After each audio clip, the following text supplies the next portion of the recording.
My name is Heidi Adams, and I was diagnosed with Ewing sarcoma when I was 26.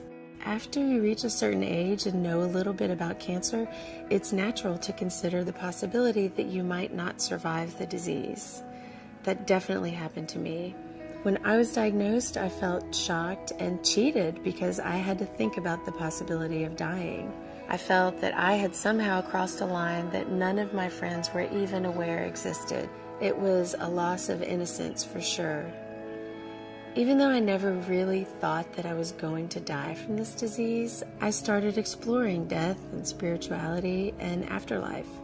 And the thing I came up with that ultimately provided a lot of comfort is that death is a part of life. We're all on this fatal adventure, and it's as natural to die as it is to breathe. When I was first diagnosed, the doctor said, "You have cancer." And I looked at my parents, and I was sort of waiting for the punchline, waiting for someone to laugh and be like, "Oh, no, just kidding." And I looked at my parents, and they're crying, and I'm like, "Oh, this is a big deal." And then my mom shouts out, "You're not gonna die!" And I was like, wait, I could die? You know, like it hadn't even occurred to me. You know, I've never really considered death. And when I got diagnosed with cancer, that's all I thought about was death. And I prayed and prayed and prayed to fight that and not go down that route. I think it's a natural reaction from someone who's had cancer or any other illness, life-threatening illness. It's just a thought that creeps in. You know, my tumor has shrunk, but it's still kind of like everything's so uncertain. You know, I hear about people who look like they're doing great and feeling fine, and then a month later they're dead. You know, and I have to face that every day. I knew ahead that it was advanced, and I just want to kind of make sure that people who do have advanced cancer know that it doesn't mean you're going to pass away immediately, and that you can't have any kind of life once the diagnosis is there. I want them to know that you can still want to look nice and feel nice and still want to live your life, and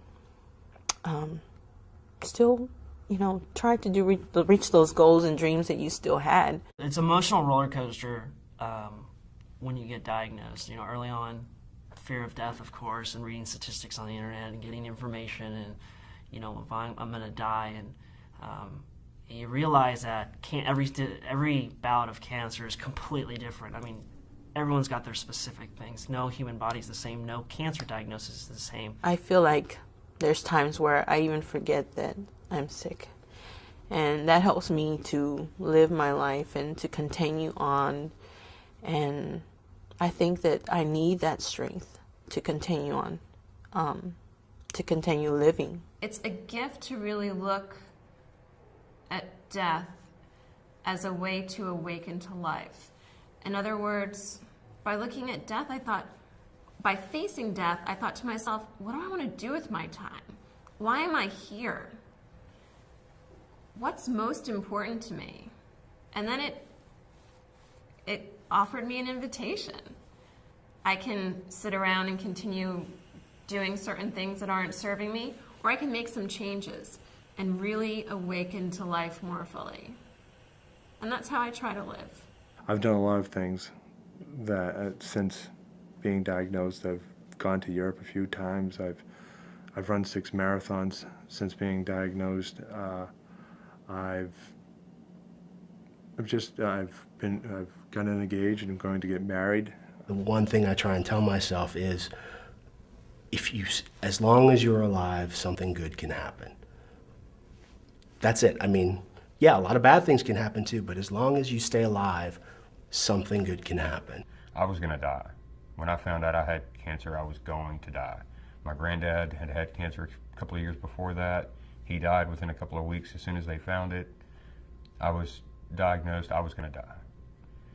And then the strangest thing happened. After surgery, I woke up. And all of a sudden I had to deal with being alive, and I had prepared for death. I had prepared for being buried. I had prepared for leaving this world, and I hadn't prepared for life. I had to wake up, and I had to get out of bed, and I still had to go on. Just appreciate every day. I mean, cancer itself may not kill you, you could get hit by a bus tomorrow. So don't take it as a life sentence. Don't take it as this is the end of my life, because it's not. In fact, it's probably just the beginning. Being forced to face death pushed me to put up the best fight I could during the course of my treatment. If you've been thinking about this too, don't be afraid. Talk to people. Ask questions, read, and think about it.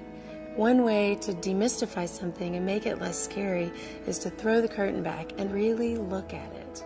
It doesn't mean you've given up, but it might just help you love and accept your life regardless of its length.